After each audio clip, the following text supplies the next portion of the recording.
रामकृष्ण हरी विठ्ठल केशव. चेहऱ्यावरील कोड किंवा अंगावरील कोड किंवा पांढरे डाग सर्व शरीरभर येतात. लक्षात ठेवा, कुठला भाग सुटत नाही. तो कोडच आहे असं आपण म्हणू शकत नाही. जरी तो कोड असला आणि शरीरामध्ये मेलॅनोसाइट्स या सेल्स असतात. लक्ष द्या व्यवस्थित. आणि हे मेलॅनोसाइट्स मेलॅनिन सिक्रीट करत असतं की जे आपल्या शरीराच्या त्वचेला कलर रंग देणे किंवा रंग जो नॅचरली दिलेला आहे तो सांभाळून ठेवणे याचं कार्य करत असतं.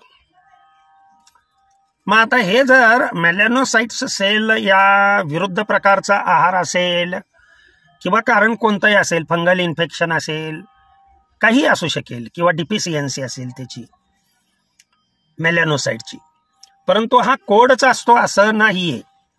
ही एक गैरसमजूत आहे. लोक म्हणतात जगाचं खाल्लं म्हणून ते अंगावर उठलं वगैरे वगैरे. हे असले बावळटपणाचे मिथक जे आहेत ना ते पूर्णपणे चुकीचे आहेत. लक्षात ठेवा, हा एक प्रकारचा स्किनमध्ये डिफिशियन्सी असलेला डिसऑर्डर आहे. त्याच्यामुळं काळजी करायची काही कारण नाही, पहिली महत्त्वाची गोष्ट.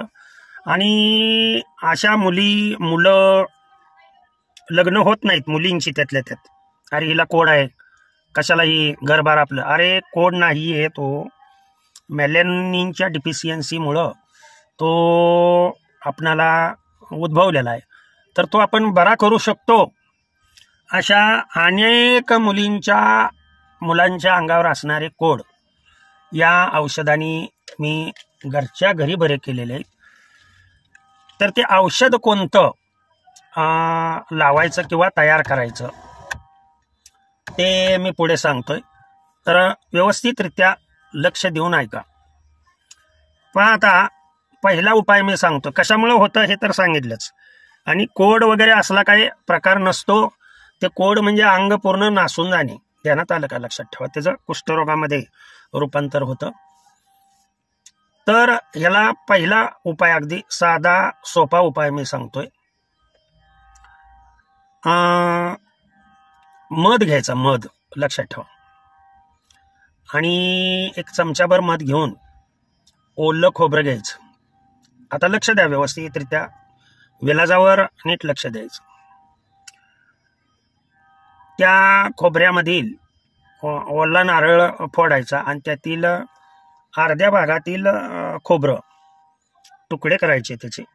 आणि तुकडे करून मिक्सरमध्ये इतकं बारीक करायचं. ओलं खोबरं सांगतो मी, आलं का लक्षात? त्याच्यामध्ये अजिबात पाणी थोडं सुद्धा ओतायचं नाहीये. हे ओलं खोबरं दिवसातून 3-4 वेळा घोटून बारीक करायचं. लक्षात ठेवा. आणि बारीक केल्यानंतर थोडंसं किंचित त्याच्यामध्ये थोडंसंच पाणी ओतायचं. आणि फडक्यामधून ते खोबऱ्याचा किस जो बारीक झालेला आहे, अतिशय बारीक झालेला आहे, अनेक वेळा 3-4 वेळा घुसळल्यामुळं, चांगलं घुसळायचं, थोडा वेळ ठेवायचं. लक्षात ठेवा, त्याच पात्रामध्ये पुन्हा घुसळायचं, पुन्हा 1-2 तास ठेवायचं.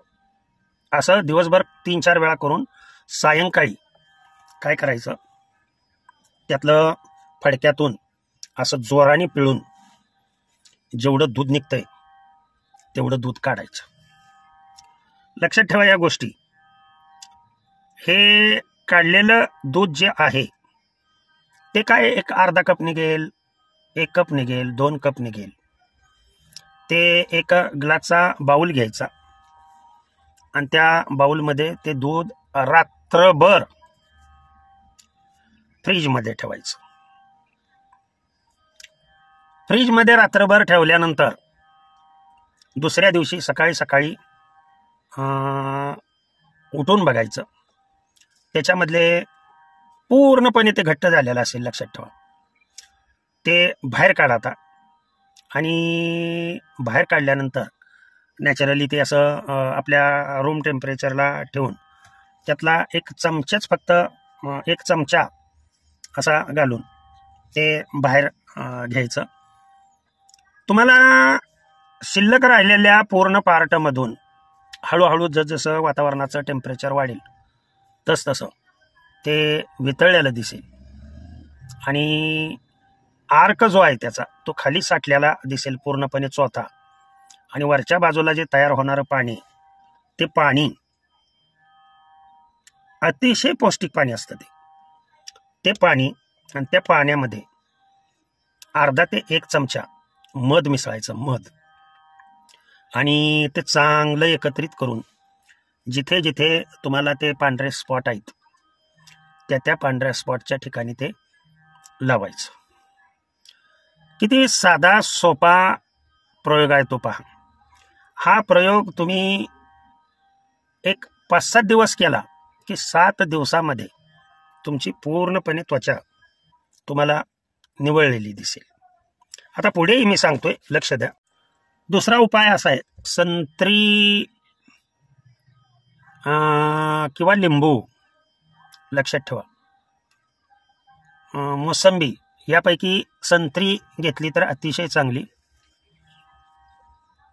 त्याचा 1-2 चमचे रस, लक्षात ठेवा या गोष्टी. 1 चमचा साखर त्याच्यामध्ये मिसळायची आणि त्या दोन्ही मिश्रणामध्ये खोबरेल तेल 1-2-3 चमचे चांगलं मिसळून ते एकत्रित असं खलून चांगलं तयार करायचं आणि ते जिथे जिथे तुम्हाला स्पॉट आहेत त्या स्पॉटवरती लावायचं. उपाय माझ्याकडे बाळांनो भरपूर आहेत. त्यातला कुठला उपाय तुम्ही करताय त्याच्यावरती अवलंबून आहे. आणखीन तुम्हाला दुसरा पुढचा उपाय सांगतो. थोडासा कोरपडीचा गर घ्यायचा आतला एवढा एवढा. आता तुम्हाला अफेक्टेड एरिया किती आहे त्याच्यावरती अवलंबून आहे. कोरपडीचा गर घ्यायचा आणि त्या कोरपडीच्या गरावरती फक्त 1 चमचा एरंडीचं तेल त्या गरावरती टाकायचं आणि ते एकत्रित खलायचं. तुम्हाला पूर्णपणे ते एकत्रित खलत असताना पांढरं झालेलं दिसेल. एकत्रित खलत असताना एक क्रीम तयार होईल, क्रीम. आणि हे क्रीम तुम्ही जिथे जिथे व्हाईट पॅचेस आहेत त्या व्हाईट पॅचेसवरती लावा.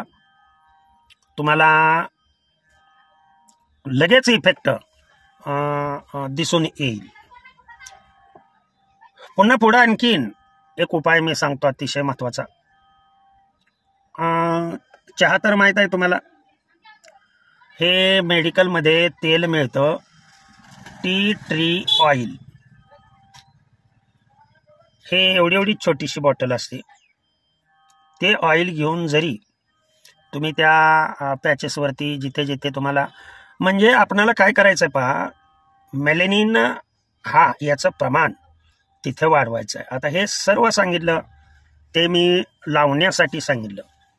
आता खायचं काय ते सांगतो. रेग्युलरली तांब्याच्या भांड्यामध्ये पाणी साठवून ठेवायचं. लक्षात ठेवा, ते पाणी सायंकाळी ठेवायचं आणि उठल्या उठल्या सकाळी दररोज तो एक तांब्याचं जे पात्र आहे त्या पात्रामधलं पाणी रात्रभर ठेवलेलं ते पाणी सकाळी सकाळी उठल्या उठल्या प्राशन करायचं.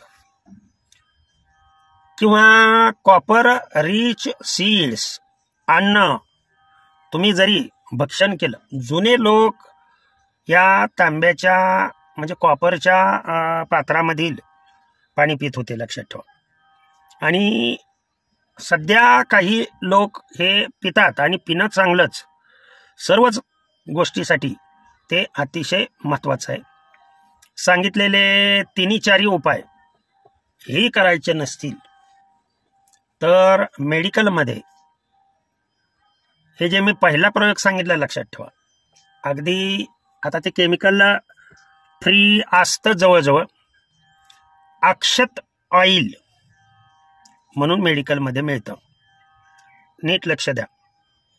अक्षत ऑइल हे ऑइल घेऊन जर तुम्ही त्या स्पॉटवरती अप्लाय केलं तरी सुद्धा तुम्हाला 101% रिझल्ट मिळतो. आणि तेही विदिन, लक्षात ठेवा, एक 5-6 महिन्याच्या कालावधीमध्ये तुम्हाला पूर्ण रिझल्ट मिळून कसं काय तुम्हालाच विशेष वाटेल, कसे काय हे डाग गेले, कसे काय डाग गेले नव्हे.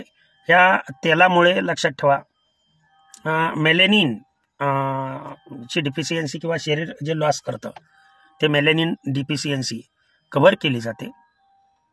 तर माझ्या मते हे सर्वांनी प्रयोग करावेत असं मला वाटतं. भगवंताचं ज्ञान त्यांच्या चरणी अर्पण करतो आणि सेवेला पूर्णविराम देतो. पुंडलिक वरदा हर विठ्ठल, श्री ज्ञानदेव तुकाराम, पंढरीनाथ भगवान की जय. अवधूत चिंतन श्री गुरुदेव दत्त. विठ्ठला विठ्ठला विठ्ठला विठ्ठला विठ्ठला.